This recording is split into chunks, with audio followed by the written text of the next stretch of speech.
Feel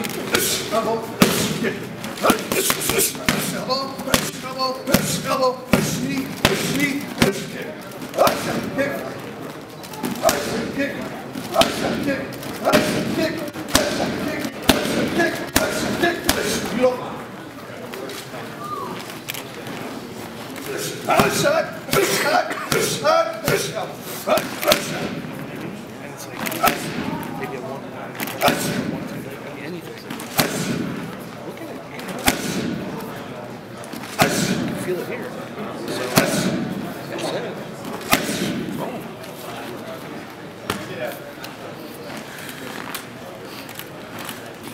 Obviously, you know, when this whole thing started, you caught a lot of flack for you saying, hey, look, it's just a fight, I'm not really excited. But man, we've seen like a kind of a transformation in the last couple of days. You're kind of coming out of your shell, having some fun, cracking some jokes, being the Rampage that people like. Wait, is that odd that I'm cracking jokes? And no, it's just in contrast to, it was odd. We thought it was odd that you weren't cracking jokes in the beginning. Are you starting to get excited? I was cracking jokes just when there many cameras around to see it. I've always been the same. I always crack jokes. I've always been the same. Just because I'm not excited about a fight, I don't mean anything. I wasn't excited about fighting Chuck Liddell. I wasn't excited. It's my job. I've been fighting for a long time. Just like me being excited about, you know, fighting is almost equivalent to a teacher being excited about going to the classroom every day. It's the job. They're used to it. You know, it may be, to you guys, y'all may look at it different than me, but this is my career, this is my job, this is what I do.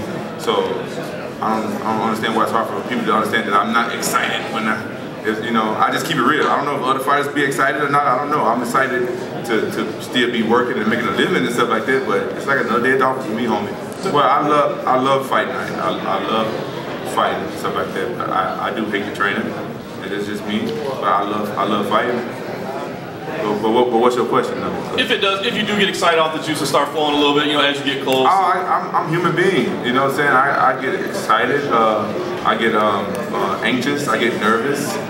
You know what I'm saying? I get shy. You know what I'm saying? Sometimes I have gas. You know, sometimes I urinate. That was gonna be my next question. So yeah, and sometimes I get mucus in my nose. I gotta blow my nose. You know, I'm a human being just like everybody else. I'm not a cyborg, everybody. That's my new campaign slogan. I'm not a cyborg. I don't train 24 hours a day. I'm just saying it because, you know, there's all the media here. I get asked a lot of questions and I refuse to answer questions and stuff on Twitter and different places, which is Rampage 4 Real, if anybody was wondering, shameless plug anyway. But sometimes when I'm at the mall shopping with my kids or I tweet or something like that, people say, shouldn't you be training? That's like, I just want everybody to know, don't ever ask me that question again because I don't train 24 hours a day. As you guys can tell sometimes because I'm way overweight in between fights. So anything else you want to know?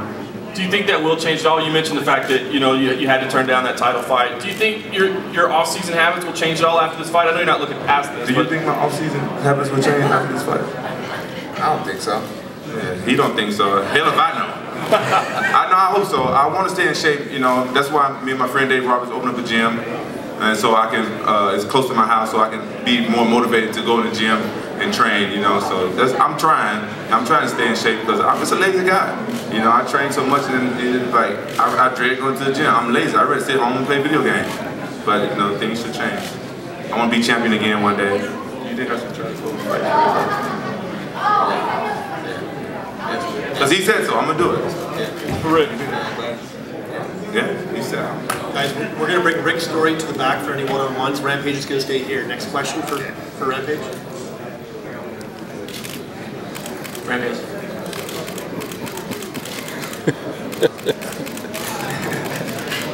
Rampage. Hi.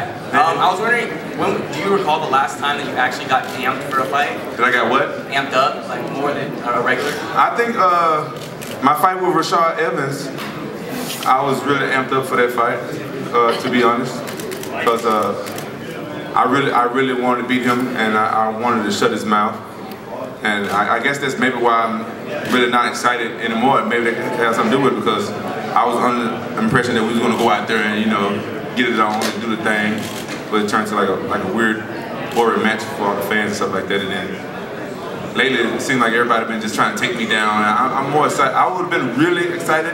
Can't lie about Thiago Silva. I would have been really excited about fighting him because there's somebody that maybe I could have slammed because his wrestling is suspect, but he like to bring it. You know what I'm saying? A lot of fans back for slams. So I probably would have been really excited about that, but Rashad Evans was probably the last time I was kind of excited about fighting a guy. But it was personal. That's the first time a fight has been that personal. I wasn't even that angry at Vanderlei for beating me twice. But Rashad just got a big mouth, so I bet anybody to fight him is probably takes it personal. Rampage, you got awesome stand-up, so when you're going to change your gloves for a mic, do some comedy?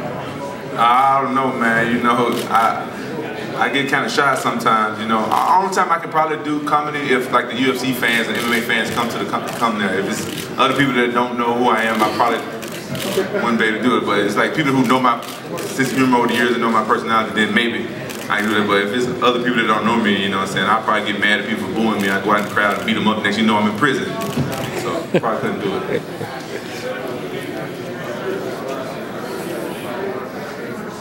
1, 2. Y'all gave the wrong guy the microphone. Yesterday you mentioned in the press conference. Hey, I've had the best what? You mentioned yesterday in the press conference that you had a few injuries in your camp. Is having bad breath one of them injuries? I can honestly say that my bad breath is a big injury to me and everybody who's around me. And that's how I get most of my knockouts. The secret's out. I didn't want everybody to know my secret, but right before I knocked out Chuck, I kind of like blew on him a little bit. And Vanderlei, I was all up in his face and I was like, hey, Vanderlei. And that's why he pushed me at the weigh-ins. Vanderlei actually pushed me because I breathed on him a little bit. And my breath is very dangerous. It can knock people out. And that's why I haven't been knocking people out lately, because they don't get close enough to smell the breath. Everybody been running from it. They ain't getting breath range, is what we call it in my gym. My sparring partners, they know about it. I'm the only fighter in the world that got sparring partners that spar with clothespins on their noses. So my breath is a big factor in injuring other people. The secret's out. Thank you for letting everybody know about my halitosis skills over here. Rampage, we've heard you talk about Matt the fighter a lot, but I wanted to ask you, are you impressed with him at all, with all the things he's had to overcome in his career? I mean, we don't see many deaf athletes reach the kind of level he's on. Does that impress you with what he's overcome? Yeah, I'm very impressed, but taking it away from Matt Hamill, I'm getting a lot of negative feedback from people because people calling me a bully because I'm fighting a handicapped guy. Like, this is my job. Like, for them saying that to me, it's like disrespecting him as an athlete. Come to this job, well, should I not fight him because he's deaf? But you know, if Matt Hamill was blind, then that'd be something totally different. I couldn't take the fight, but Matt Hamill being deaf, I don't see how that could hinder him at all in fighting at all. I can see how it would be hard for him to train and get instructions from his coaches and stuff like that. So big ups go to Matt Hamill, much respect. I always respect him ever since I met him, and I learned from watching Ultimate Fighter that he's a deaf guy. You gotta respect people like that, but I think it's wrong when people, you know, give me negative feedback for accepting a fight with this guy because he's deaf. Because, you know what I'm saying, when you do that, you actually disrespecting him too. And I'm gonna treat Matt Hamill just like I treat everybody else. I'm not a prejudiced person at all against anybody. Me being a black guy, growing up in America in the South, I've learned not to be prejudiced against anybody for anything. And so I'm gonna look at Matt Hamill the same way I look at everybody else, and I actually get upset when people on my Twitter make death jokes about him and stuff like that, and I always ignore negative press. So I haven't said anything back because I've learned over the years that when people say negative stuff to just ignore it at all. But I'm really upset about things like that, and that's not who I am, and I'm not going to show him any prejudice at all. I'm still going to try to knock him out just like I try to knock out everybody else.